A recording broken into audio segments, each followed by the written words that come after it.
Greetings, it's the 25th of June. My name's Dan and here I am in amongst my permaculture orchard, and I just trod down a little hole there. So today we're going to be having a look around here, and you can see some of the fruits I've got growing. So I've got fruit trees, fruit bushes, fruit shrubs, fruit plants, got absolutely loads growing here. So hopefully you can get some ideas of what to grow in your garden or at your allotment. So I'm going to link loads of videos in the description box below, and then that way you can hopefully get sort of a bit more elaboration on what I'm going to show you today. But anyway, let's start looking around and see what fruits we've got here.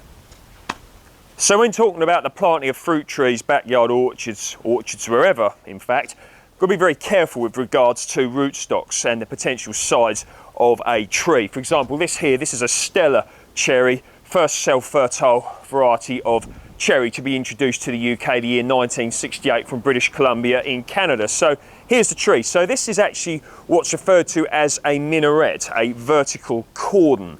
And technically they're meant to be sort of a bit more confined, but I've allowed this to turn into more of a spreading tree, which I absolutely love.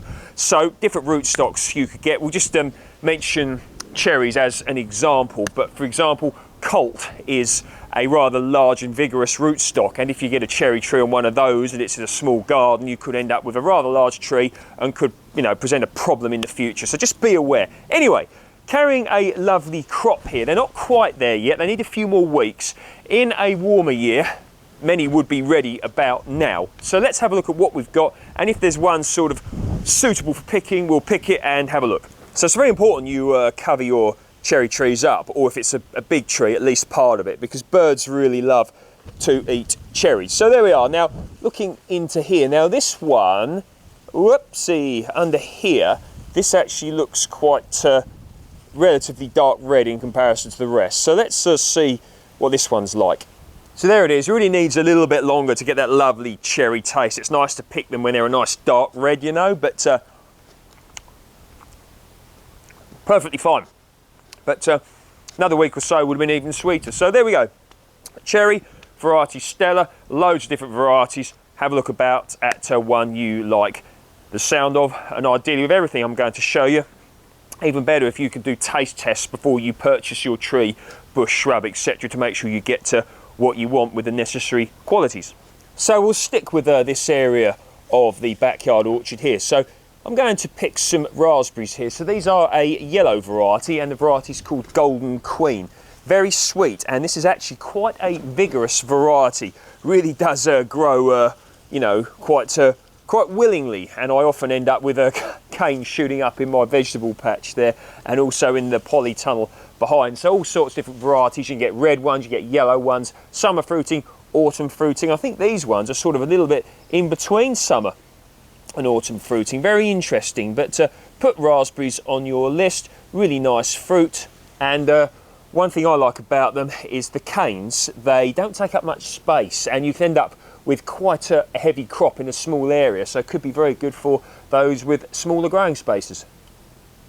So we'll discuss plums. So this is a variety of plum called Jubilee, and if I remember correctly, one of the parents of this variety is Victoria. I forget the other parent now, but really nice plum, and it's carrying quite a nice crop. I think I've had 1 or 2 plums off of this before, maybe 3, or certainly not many in the years I've had this planted here, but it's coming to maturity now, and it is carrying a nice crop. So let's have a look at them. So you see it's got quite a trunk on there, and got a nice sized plum there. These can get to about the size of a chicken egg, so quite large plums, and there we go. And if I look up into the canopy, you can probably see a few more. So height-wise, this tree's probably got to about 12 feet now, something like that. So nice strong tree, and I will be pruning it next year. The time to, here you go, look at that, look, lovely crop there. So the time that I like to prune plum trees is after the fruit has set in spring, normally around May time. That way you're less likely to introduce silverleaf disease, which can be fatal to a tree. So I'm in the corner here of my garden, and here I've got a apple tree variety Worcester Pearman. It's an early ripening apple. They don't keep. Many later ripening varieties can actually keep if you store them in the right way, some into the following year. A very good variety for this would be one called Winter King, otherwise known as Winston. Very nice tasting apple and long keeper. So if you're into that sort of thing, you might want to look into it. So this here is Gala, And this tree I purchased from Aldi's a few years ago actually now, and it was £4. And the amount of apples I've had off of this, it's more than paid for itself. Some people knock the Gala apple. They say, oh wow, it's a supermarket apple, don't taste that nice. But actually, I think they're okay. And this tree's carrying a lovely crop, and it fits perfectly here. And expecting a good crop off of this and the Worcester Pearmain this year. So you see this Gala, look, absolutely lovely crop on there. And really looking forward to these. And as we go over here to the Worcester Pearmain, you can see just the amount of apples that this tree is carrying here. So it will be really nice when get a lovely crop. In fact, this is probably the heaviest crop yet that this tree has carried since I've had it. Right, so in the polytunnel here, got a variety of peach called Dixie Red. This is a US variety, if I remember correctly, and a lovely peach tree, and it ripens relatively early. In a very warm year, many of these will have been ripe by now. So this one here, I'm just feeling here. You'll be very careful when picking these because you don't want to damage the fruit buds. So there we are. Now, that's a peach there, Dixie Red. Not quite there yet. Ideally, I'd like to give it a few more days, but yeah, lovely. It's a really nice yellow flesh variety of peach. Now, excuse me. So I'm currently enjoying this peach. So I grow my peaches and nectarines under cover, and the reason why I do this is avoidance of peach leaf curl. And another point is also peaches are relatively early to blossom in the year when there's plenty of frosts about, and of course it does offer a degree of frost protection also in a polytunnel or a greenhouse. So protection from winter rainfall, a little bit of protection from frost, and you can see no peach leaf curl here and carrying an absolutely lovely crop here. So nice healthy leaves, plenty of fruit. Let's have some close-ups. So as we walk in here, you can see just how much of a crop we're carrying here. So absolutely lovely. I mean, look at this mass here. Look, absolutely beautiful. All under here, look, all down there. You can see peaches everywhere. That one there, that's actually not quite there yet. Another few days on that one. Really nice heavy crop here, and this tree, you know, it crops very heavily year after year, and it certainly is a very important part of my backyard orchard.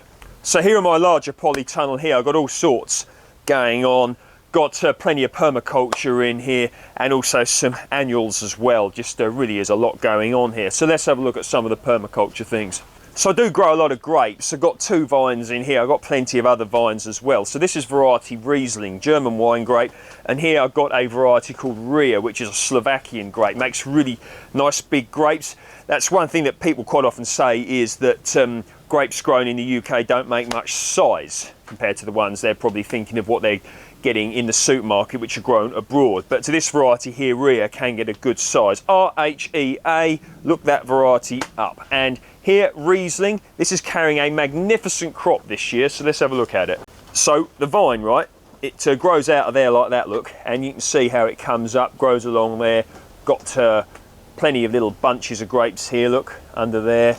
Not sure how advantageous this light is, that how well you can see these bunches, but hopefully you can see them. Really carrying a magnificent crop, and really looking forward to just some beautiful grapes from there. So this is Nectarine Lord Napier, and this is Peach Peregrine. Once again, they're both carrying lovely crops, and I'm looking at the nectarine here. There's a good amount of nectarines on there, and even more of these peaches on here. So this peach variety here, you can see, is a much later ripening variety of peach. It's very good if you're going to get more, you know, say more than one of the same thing. You can have, you know, ones that ripen at different stages. That can be very good. So rather than getting a huge amount in one go, you can sort of get a sustained period of cropping, which can be very good. So let's have some close-ups of these, and you can see just how much of a lovely crop these are both carrying. So we'll start over here. Look, you can see what I've got here, and look at these really lovely amount of nectarines here. These were so delicious when I tried some of these last year. Goodness gracious me, they really were lovely. So lovely crop there. Oh, whilst we're on the subject, I've got an orange tree here. This is a Sangrinelli blood orange. I have had a small crop off of it before, but I think this is one of those things that's going to take a little bit of time. But that's fine, and one day I'm sure I'll get a lovely crop off of here, and hopefully continuous crops off of it. So looking at the peach here, look, you can really see just the magnificent amount of peaches on here. Really is a lot here, and look at them, it really is a lot. Probably, oh dear, maybe, dare I say, 40 or 50 peaches on there. So really nice, and the tree's very vigorous, and hopefully it'll be very good for many years to come. So down here I've got a container of strawberries. So this is variety El Santa. Is that a variety from the Netherlands? May or may not be, but anyway, it's a nice variety, and they really, you know, have been considered a supermarket variety. Many of the strawberries that people have bought were El Santa. Many may still well be. I think that they've probably been sort of overtaken, maybe commercial-wise, by a variety called Malling Centenary, that sort of variety. That's also a good variety. But look into strawberries to grow. So all sorts of different varieties. One of my favourite varieties is a variety called Florence. Incredibly sweet. Cambridge favourite is another one. Sometimes they don't all achieve the same sweetness, so look about for different varieties of strawberries, etc. Taste, you know, production, amount of ease of picking, so many things to consider. But Royal Sovereign is a very nice variety of strawberry, and that's a historical variety. I think that's from the 1800s. Don't get a heavy crop, but they really are nice tasting. So certainly look into strawberries to put on your list. You can grow them in containers, grow them in the open ground, elevate them, grow them in polytunnels or greenhouses, so you don't have to worry too much about birds. And yeah, definitely strawberries, nice one. So I've actually had very good crops of strawberries, both from in here and in another part of the garden. Many are finished now. But what I'll do is I'll link, I'll put some pictures on the screen now so you can see some lovely strawberries that are grown this year. So, Tayberries. These are another nice one to grow. Very, very heavy cropping. They fruit off of the previous year's growth, so you need to leave plenty of growth from the previous year on, and then that way we get a lovely crop, you know, the next year. So really nice. So let's have a look at what these look like. So nice tasting, and if you leave them to get deep red, they can be incredibly sweet. So Tayberries, put them on your list. Now I can't show you too many from here, but gooseberries are a lovely one. Down the allotment I've got a really nice big gooseberry bush down there that's currently loaded with fruit. I will try and feature it on a future video, but gooseberries, really nice tasting, do very well in the UK climate. And the ones down the allotment, they've made a really nice size on a mature bush, so that's really good. And there we are. Now these are probably a little bit on the sharpish side. I can eat these like this. The ones down the allotment are a little bit further on than these. I picked some the other day. But gooseberries, so many different varieties, red ones, green ones. Guess what? Put them on your list as well. And here, currants. So currants are a nice one. These are black currants, make you think of Ribena, doesn't it? So you've got red currants, white currants, black currants. If I remember correctly, red currants were used as a citrus substitute during World War II, when not so much citrus was getting through. You know, you hear these things, you never know quite how much of it is true, but certainly carrying an absolutely magnificent crop. And yeah, so currants, really beautiful, nice tasting, and you can put these in pies, eat them fresh, make drinks out of them, lovely. So here, now this is a pear tree, and this is variety Concord. So I can't actually show you any pears because it hasn't set a crop this year, but what it has done is grown. So it's obviously putting its attention into growing, and then hopefully I'll get a nice crop off of this next year. This tree, I've had some lovely crops off of this before, certainly doesn't owe me anything, and next year I'm sure I'll be back to full production. Anyway, here I've got two grape vines here. These are both variety Lakemont seedless. So I've spoken a lot about Lakemont seedless in the past. It's a US variety, almost honey sweet grapes, really nice tasting. carrying lovely crops here, loads and loads of little baby grapes on there. So I need to do a little bit of pruning on here to allow the sun to hit the grapes, but that'll come at a later date. And I do intend to make a grape video, you know, a little bit later on in the year. But once again, like many other things, there's going to be some grape videos linked in the description box below. So yeah, expecting some lovely crops of grapes this year as well. So we're taking a bit of a walk on the wild side now. I've got Grape Vines here, all sorts of different varieties.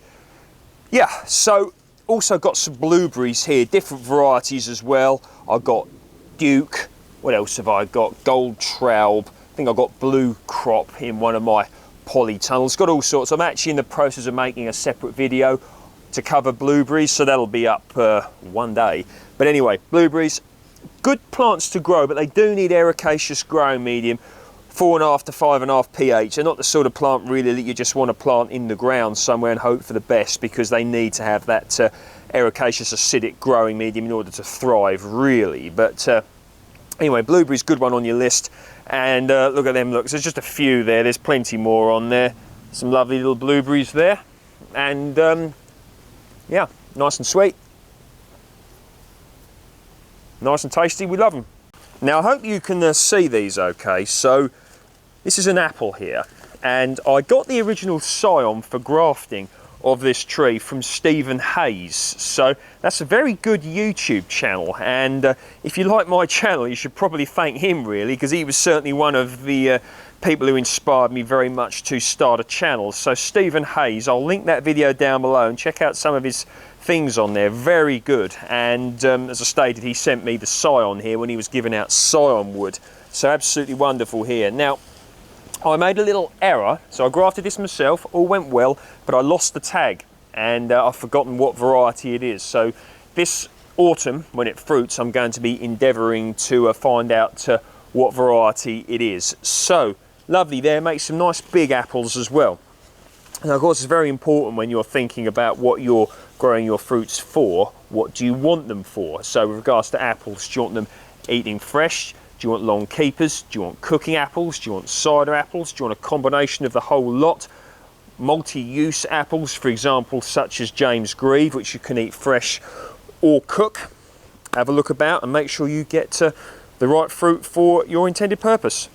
So back here, hope you've enjoyed that video, and such a big subject, one could talk about it for quite a long time. Anyway, hope you enjoyed that video. Let me know in the description box, not the description box, in the comments section below, what you're growing in your backyard orchard or at your allotment, wherever. And thanks for viewing. I'll see you in the next video.